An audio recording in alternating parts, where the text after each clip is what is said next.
Hey there. I just got back from attempting to do a video shoot outdoors for you, but the lighting just wasn't right. The time of day wasn't right, and I just found myself getting so frustrated, and the anxiety, the overwhelm, and the stress about that whole process just was getting to a point where it's like, what am I doing? This isn't even fun. And I got to a point where it's like, look, let's just go back to the office, do the videos there, stop worrying about getting it right, stop worrying about what people think, how they're going to look at the videos, how they're going to judge the videos, critique the videos, you name it. Because the truth be told, the message that I have is way more important than looking good, having it all figured out, getting it perfect each and every time. I'm so over that, because there are millions and millions of people out there suffering, and my need of looking good and having it all figured out is so less important or irrelevant to the bigger picture of what I want to do.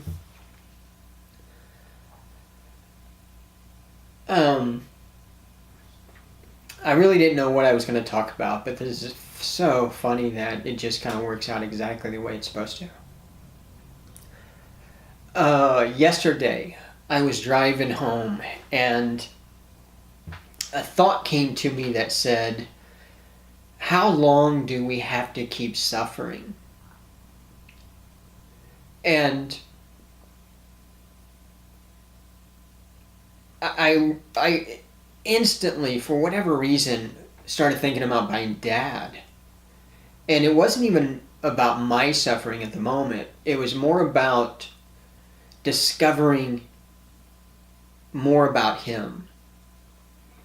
And I started thinking back about my childhood and our relationship. And I hadn't had a good relationship, or I haven't had a good relationship for years with my dad.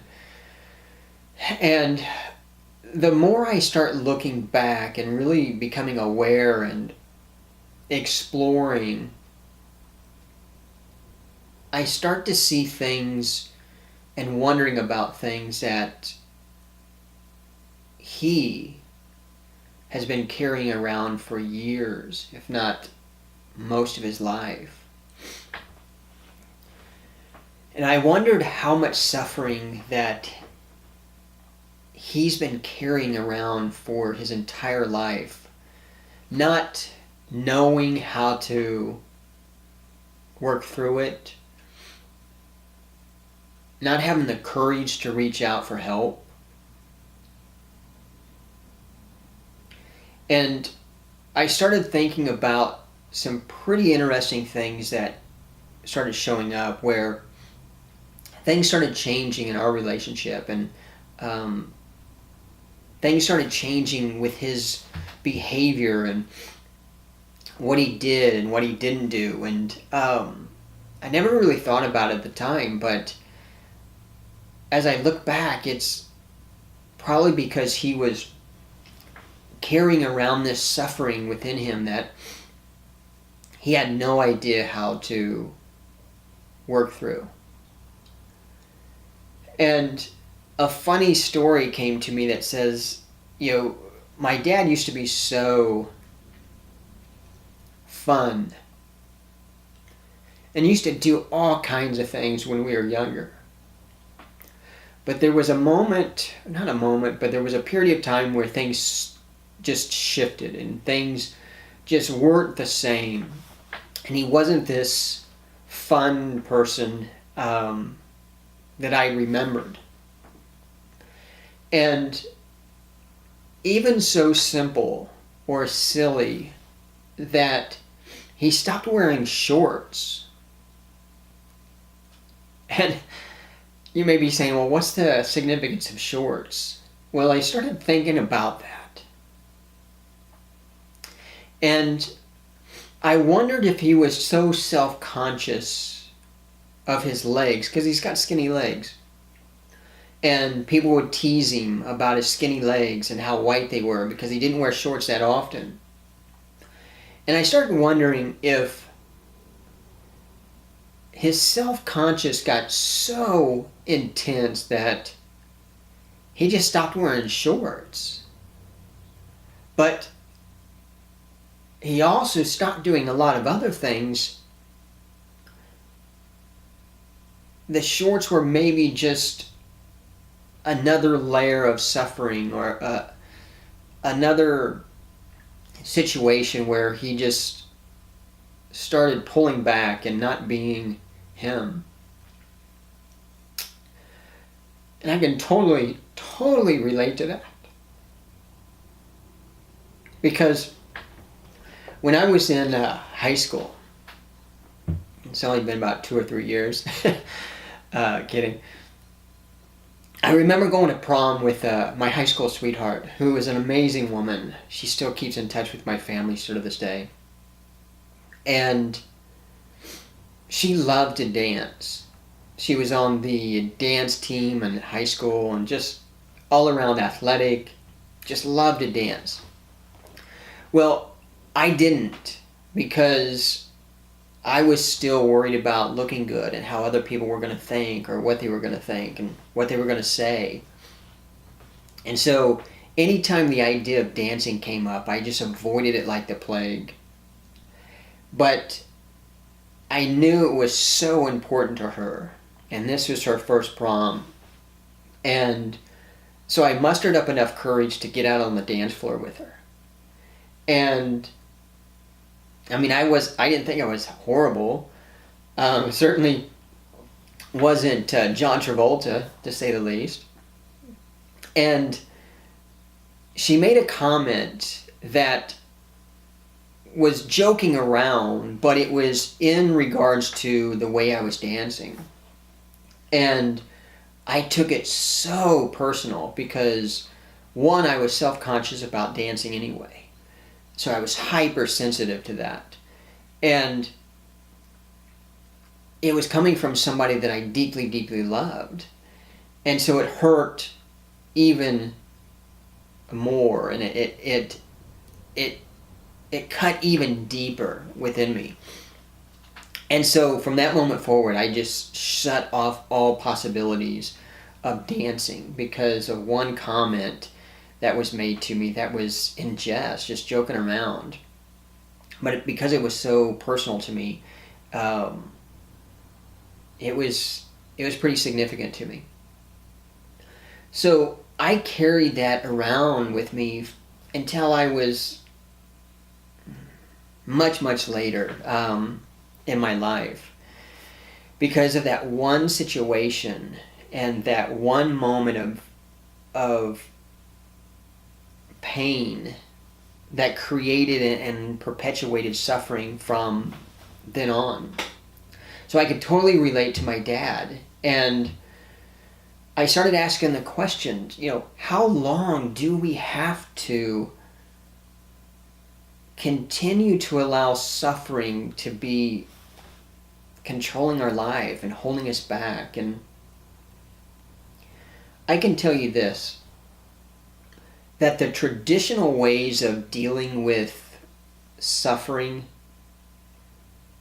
is ironically perpetuating more suffering within us. See, most people have been told that just deal with the suffering, work through it, and it's this idea and this belief system that we're trying to get rid of suffering. But if you know anything about energy, what we put attention or energy towards, even if it's something that we don't want, we're going to get more of the same in return. It's this goofy, universal law that whatever we focus on, even when we were focusing on something that we do not want, we'll end up getting more of that. And so the psychology industry, psychological industry, psychiatry industry is inadvertently, and I believe systematically, knowingly, perpetuating suffering in millions and millions of people all over the world, if not billions. And it's being done because there's an old belief system and there's an old education system that is not exploring and doing things the way it should be done. See, we've always been told to get rid of the pain, or if we don't want it, just get rid of it. Work to get rid of it, get rid of it, get rid of it. And the problem with that is we get more of it because we're trying to get rid of something that is us. See, that pain that we're experiencing is there to allow us to become aware of something much, much more magical that will allow us to expand and to be and to become or to rediscover who we really are. It's really just an indicator. When we are in pain or any type of suffering, it's an indicator for us that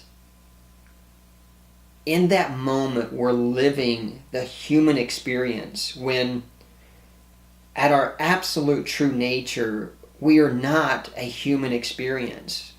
We're such a deep spiritual experience and spiritual being that when we're being that, there's no such thing as pain or suffering. So when we're experiencing suffering, it's a clear indicator that we are allowing ourselves to experience the human experience, when the reality is the human experience is something that we have become. Conditioning, society, religions, you name it, have allowed us or conditioned us to become something that we're not. And so when we're in suffering, remember, it's an indicator that we're being something that we're not at our true nature. And it's our opportunity to start allowing that suffering and pain to expand us or bring us back home, per se, to our true nature. Because when we're being our true nature, that's when there's no longer suffering. We have an abundance. We have all the love, joy, happiness, and peace that we can possibly imagine. So, I tell you this because we don't have to carry around the suffering any longer than absolutely necessary. But the way to allow that suffering and pain to fall away is to embrace it for what it is, to explore it, to get so curious about the truth behind it, where we embrace it and we love it, and we use that cliche that we just love it to death. We kill it with kindness, which is essentially saying is we're just going to kill it by loving it. Because when we embrace it, when we love that suffering, that pain, that sensation, the love will overcome. And eventually that pain or that suffering that we experience, that sensation, will just naturally fall away. So, if you're going through anything that is stressful, painful, anxiety, overwhelm, whatever suffering that you're going through, please understand that you do not have to carry it around any longer. What you do have to do is become aware in that moment that you're not being who you really are. You're not being your true nature. You're only experiencing the human side of you. And that's not who you really are. Who you are is such a deep spiritual being that when you understand that and you have that knowing, you can eliminate the suffering that is in your life and the lives of the ones that you love the most. So remember, the days of suffering can be over, no matter what it is, if you just allow yourself to fall back into your true nature. Stay well.